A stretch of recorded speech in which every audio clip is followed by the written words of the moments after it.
And like I think, when we look at De'Aaron Fox and everything, I think he was a lock. They're third in the West. They've had one of the best offenses in the league the entirety of the season.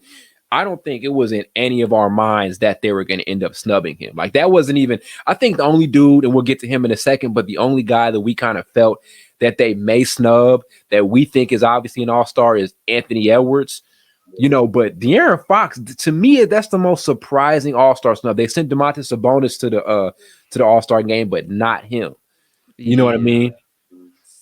But in the way, I agree with them sending Domantas Sabonis to the All-Star game, but it's a two-part thing with it. Domantas Sabonis is the best player on the team. I still think De'Aaron Fox is. So how are you not going to do this with a dude that's that's the best player on the team that's averaging 24 points and is leading the team to the third seed in the West? I don't understand. He's the best player on the team, not Sabonis. You sent the second best player of the team on the team to the All-Star game and not the first. I've never seen that. Have we ever seen that before? No, not never. No. If you ask a fan, right? I don't know, my bad, but I don't know a lot of Kings fans. I don't think nobody knows a Kings fan, let's be honest, unless you're in Sacramento. If I go to Sacramento and ask them who's the best player on the team, I guarantee you most of them go say De'Aaron Fox. Facts. And it's been that, and even though you even look at it from this standpoint. De'Aaron Fox has always been that guy who we knew had a lot of talent, had all-star, superstar level potential, who just was never on a great team. And so now he gets to a situation where he has a great team. He's still their best player and all of that. And the NBA doesn't reward that. That was like a slap in the face because we were all waiting on De'Aaron. Only thing keeping him from being an all-star, that perennial all-star, like Blake mentioned, was having a good team. And now he has it. And we're not going to reward him for that? I don't get it. It's not. I don't know if it's anything to get. Nah. He's played most of the games, too. He's played 47 out of 50 games. Yeah, dude. And then so you look at some of these other guys, like Jaren Jackson missed a good chunk of games. Yeah. You know what I mean? He missed he played 35 out of the 51 games. So he made 16 games. Yeah. And then that's compared to a guy who's played majority of the season, and he's one of the reasons why this team is what they are. They're third in the West. We're talking about the biggest redemption in the NBA as far as the franchise, the Sacramento Kings. They go from being a team that hasn't been to the playoffs since we can remember, and now they're third in the West. And it's like you don't reward that. So I think I'm gonna be honest with y'all, and I don't know how far y'all can go in y'all memory banks here, but it's maybe the biggest all-star snub ever. The De'Aaron Fox snub may be the biggest all-star snub of all time. Ty, you made a good point. Also, you made a good point a couple weeks ago. We were talking about the Nuggets and them being the number one seed and sending them deserving, the league rewarding them by sending more than one all-star. The Kings are the number 3 seed right now, and they only sent one guy. So that kind of just makes me think about that conversation we had. What was that, last week probably? Yeah. I don't know. When you're picking all-stars, dude, you can't be sure of anything because in the past we have always said, okay, if they're top 3 in the West, okay, they're the number 1 team in the East or in the West or whatever, and we think this many people should make the team. And we see that happen sometimes. What we think is going to happen does happen, but also the obvious sometimes doesn't happen. That should. Yeah. That's a problem. But this one was so like, I didn't even think, because we literally texted about this morning. We were like, they better not snub. You even wanted to make an Anthony Edwards segment because I feel like you knew they were going to snub him. The De'Aaron Fox one, nobody could have seen coming. There was I was like, it didn't even cross my mind that he gets snubbed. I was like, there's no way he doesn't make the game. Are you? I mean, you knew they was going to pull somebody in the bag. Man, if they do this to him, they do this to anybody.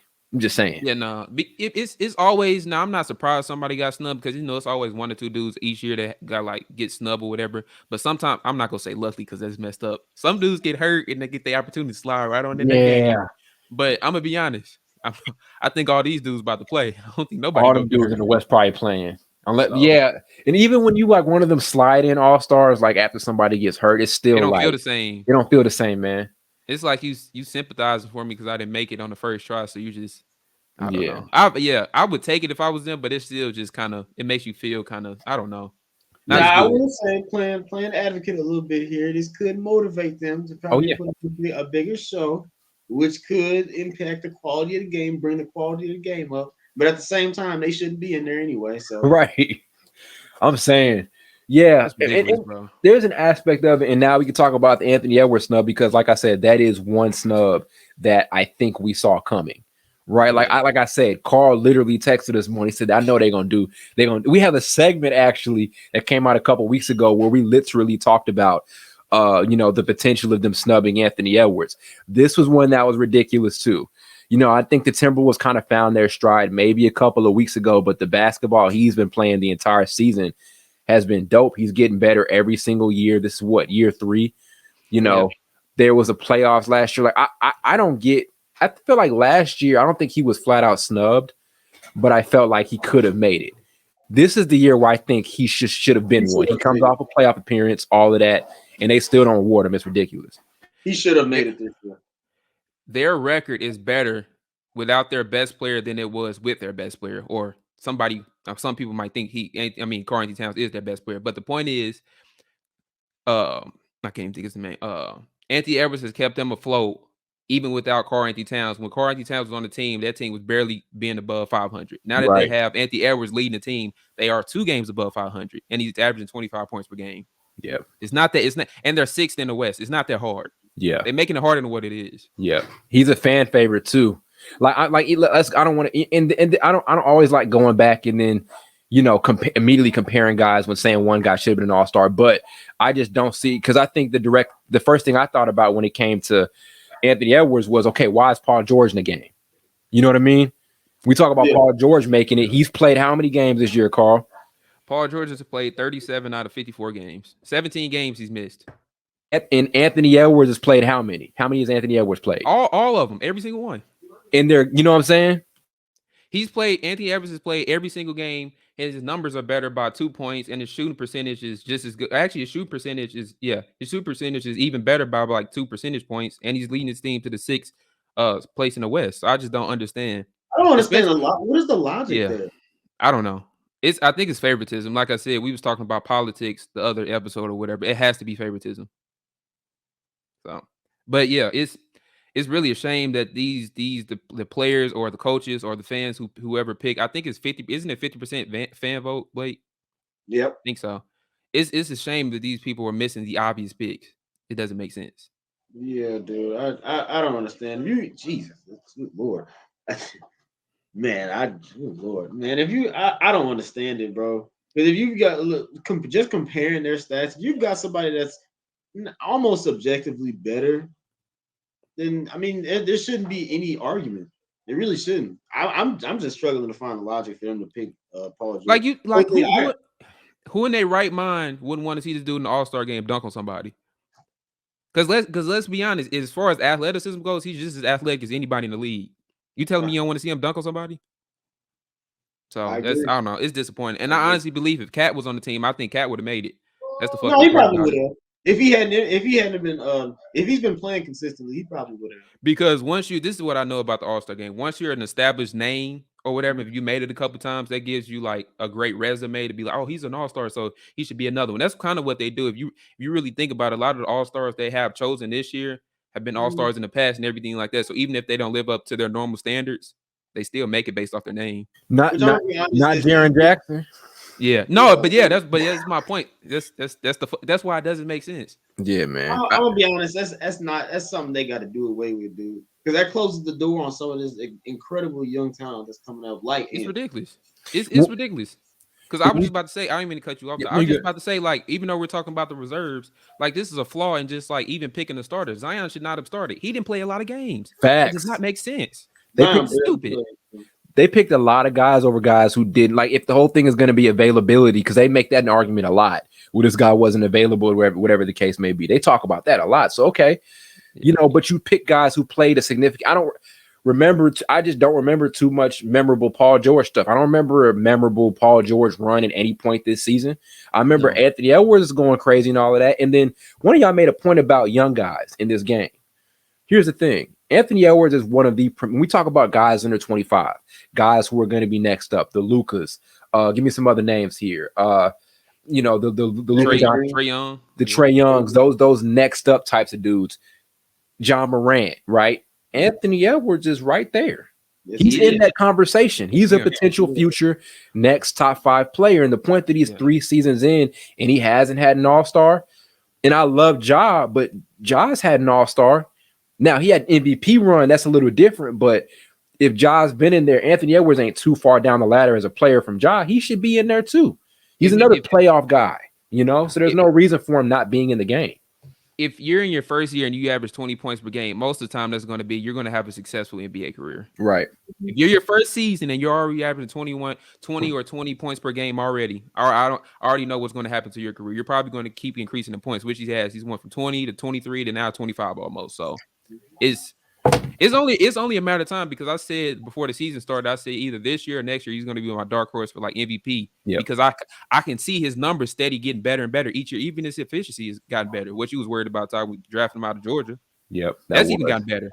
I think everybody was a little bit though. Besides Blake was advocating for that man. I will call. Yeah, I will say that he was. No, I've been a day one Anthony Edwards supporter.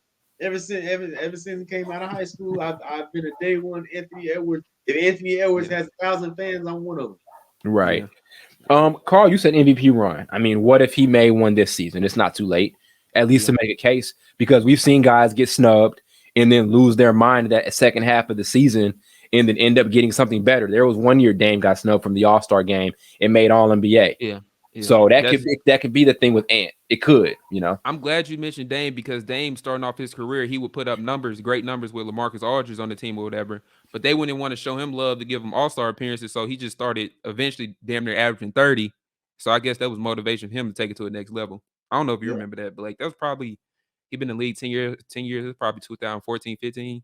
Probably around that time. Right at the start of high school, something like that. Yeah. What was it? Was that around the start of high school? I think yeah. Jeez, probably. Yeah. No, but you think Dame actually been in the league a while. It's crazy to think some of these. No, when we were doing our last time we podcast, and I was watching some of those highlights, I'm like, Lord, this dude's been in the league for a minute.